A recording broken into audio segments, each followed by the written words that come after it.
How to enable or disable PHP's Allow URL F open in Plesk.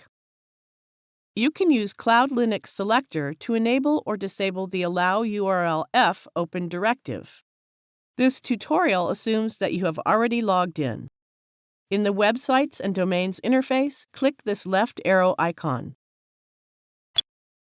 Select the PHP Selector option.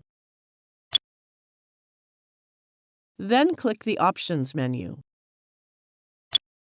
If the Options page shows an error related to the native PHP version, change it to a non-native version first. Allow URL F open is disabled. We recommend you enable this function only if it is necessary to avoid security risks. Let's enable the Allow URL F open. That's it. Allow URL F open has been enabled. To disable this function, click to uncheck the box.